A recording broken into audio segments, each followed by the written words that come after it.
You're listening to the Hurdy Gurdy Travel Podcast. I'm your host, Justin Vacula, here to help you travel the world at next to no cost through credit card points, miles, benefits, and rewards. Make money, save money, and take advantage of great deals. Visit my website at hurdygurdytravel.com to contact me, find me on social media, and read episode transcripts. Support the show through Patreon, Subscribestar, and referral links. Watch me on camera here on YouTube, and listen on many podcast platforms. Please like, share, comment, and subscribe if you're here on YouTube. Thanks for joining me for episode 46, Barclays AAdvantage Aviator Business Credit Card Review.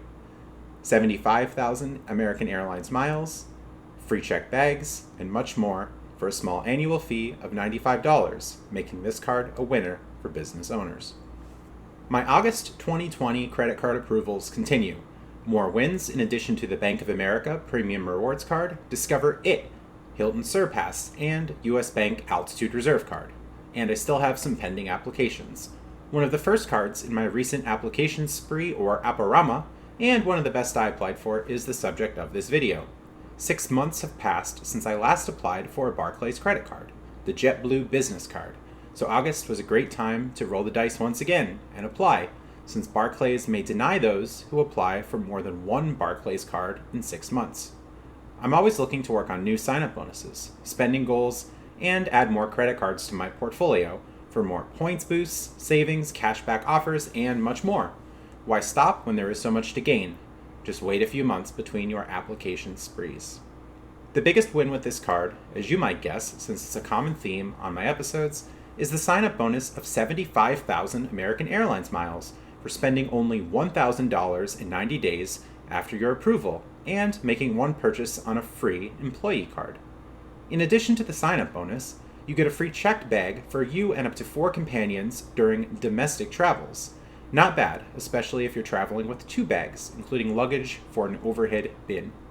You also get preferred boarding for you and up to 4 companions on American Airlines flights, just for having this credit card. Not a terrible perk. The credit card also gives a 25% discount on in-flight drink and food services. Not amazing, but it's something. And the card also waives foreign transaction fees. Next, let's examine the bonus categories on this card. The Aviator Business Card gives 2 times points on all American Airlines purchases, an effective 2.6% back on spending when valuing American Airlines miles at 1.3 cents per point, a reasonable redemption value from frequentmiler.com.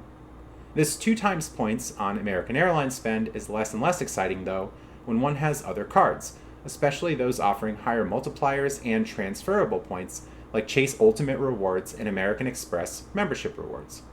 The Aviator card also gives 2 times points at office supply stores, telecom merchants, and car rentals. Not really exciting here, although 2 times points at office supply stores can be great for those who engage in high spending across multiple cards at places like OfficeMax and Staples during certain gift card promotions. The card earns a really low 1 times points on all other spending. Not impressive. The highlights of this card are not found in bonus categories, but instead the sign-up bonus and benefits, all for a very low annual fee not waived in the first year. However, there is additional value for keeping the card for more than 1 year, especially for higher spenders. If one pays the second year annual fee, they get a 5% mileage bonus on miles earned through credit card spending. So the bonus categories effectively increase to 2.1x instead of just 2x, for an effective 2.73% back on spend. That's 1.3, the value of an American Airlines mile, times 2.1. Non-bonus spending then would be 1.3 times back. Once again, America, especially American Airlines, loves math.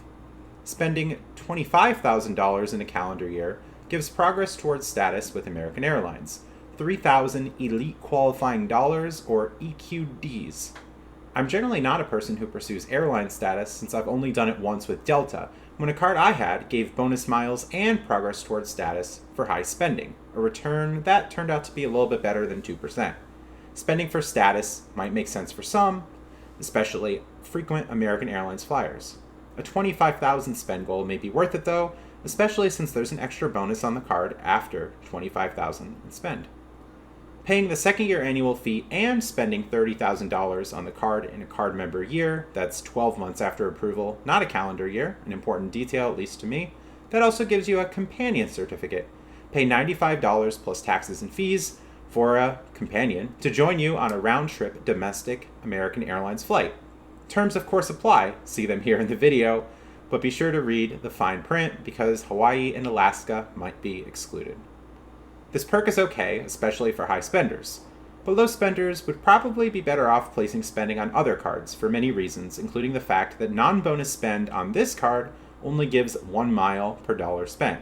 The companion certificate is also less appealing for those who have many points and miles who want to avoid paying $99 plus tax for a ticket. Thanks for listening to this video or podcast episode so far. Please like, subscribe, and hit the notification bell on YouTube if you haven't already. Share the podcast episode or YouTube video to help support my efforts, hopefully both. Visit my website at hurdygurdytravel.com for a rough transcript of this episode, past episodes, and additional resources, including my credit card questionnaire form for a free consultation. Back to the Aviator credit card. It might be worth keeping for the second year. It's a math problem, of course, as to whether you'll gain more value than the $95 annual fee, but it should be easy to outpace the annual fee, assuming you'll fly American Airlines at least a few times per year, valuing the free checked bag perk, priority boarding, and the other features I mentioned. High spenders, as usual, will value the card more than low spenders, but even low spenders may keep the card past year one, especially if Barclays offers a retention offer or if they waive the annual fee. Even without high spending, the Aviator business card should be a huge win. I just think of the high spending goals as bonuses. Neglecting them won't lead me to pass on this. Barclays only gave me a $1,000 credit line, so hitting high spending goals is almost certainly out of the question for me, at least until my credit line increases. It's one less decision I need to make. So far, after months of having the JetBlue business card, which also has high spending goals, I only have a $1,000 credit limit. Credit limits aren't so important to me though, especially since I have multiple cards, and I imagine that most who fawn over huge credit limits don't even use them. And that takes me to the approval process for this card, and why I only have a $1,000 credit limit. I applied for the Aviator card online, and the application went to pending, with a message to call Barclays to answer questions about my business. The phone rep had basic questions, including the nature of my business, average spending, and when my business started, to make sure I'm not fraud, of course. Since I started my business in early 2020, the phone rep said I'd be recommended a starting credit line of $1,000, and I should expect a call later in the day. Hours later, as promised, I got another phone call with some of the same questions, and the new phone rep said a decision should be made in the next few days. Later in the week, my online application status said declined, and I called Barclays once again. The next and final phone rep said they needed documents to verify my business, including an EIN statement and articles of organization. So I mailed the documents, and I was approved. Clearly, there was some business scrutiny here, but that was fine, because I have an LLC. This is it, Hurdy Gurdy Travel, LLC. Those just applying as a sole proprietor without state filing documents, though, they might have a difficult time getting approved. Your American Airlines miles might vary. I'm a big fan, though, of paying small starting fees to register an LLC. I use the website IncFile, that's INC File, IncFile, for free documentation. I paid a small state filing fee, and I've easily gotten my investment back with various credit cards. And of course, I'm not stopping the momentum. I'm genuinely puzzled by those who are really conservative with credit card signups, since there's so much value to be had. Take a few minutes to make phone calls for this card, play the game above board by going the LLC route, that's my opinion for entertainment purposes of course, and don't be discouraged from applying just because I had to make a few phone calls and mail documents. Just a few minutes on the phone gave a great return.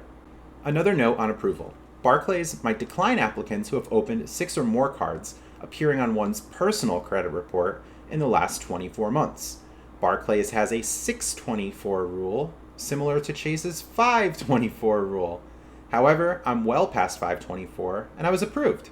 So I think it's well worth the gamble of a hard inquiry, as Terry Collins, former manager of the New York Mets, said, "Give us a shot." Those who get the reference, they'll know the situation. Wrapping things up, the Aviator card is really strong, especially in the first year with its huge sign-up bonus for a low amount of spend and many American Airlines benefits. Even if you decide to cancel after year one, it's well worth your time if you're a business owner. It's especially great getting Barclays cards early in the game while you're getting Chase cards, so you can stay under 524, apply when you're under 624, and keep the one card per 6 months timer rolling. Thanks for listening, and stay tuned for more content. Visit my website at hurdygurdytravel.com, where you can contact me, read episode transcripts, and complete a free credit card questionnaire to receive tailored recommendations. Follow me on social media, listen to past episodes, and subscribe to my mailing list. Check out my eBay store as well. Support my work on PayPal, the Cash App, and referral links by visiting the Donate tab on my website. Subscribe on Patreon and Subscribestar to receive perks, including special one-on-one private consultations, a custom podcast episode, and the ability to ask podcast guests your questions. Subscribe on YouTube at Hurdy Gurdy Travel Podcast. Like my Hurdy Gurdy Travel Podcast Facebook page, follow HG Travel Podcast on Twitter, and Justin Vacula on Instagram. That's Vacula. Stay tuned to my website for announcements of upcoming YouTube live streams. Schedule a free 15-minute consultation with full-time business coach and YouTuber Cakeology, who can help you formally establish your business, build business credit, and get premium business credit cards. When you select from various paid services after the free consultation, I will receive credit for referring you. Listen to Cakeology on episode 12 of my podcast. Visit his websites at cakeology.com, that's Cakeologi, and burstbiz.com, Burstbiz. Tell him I sent you.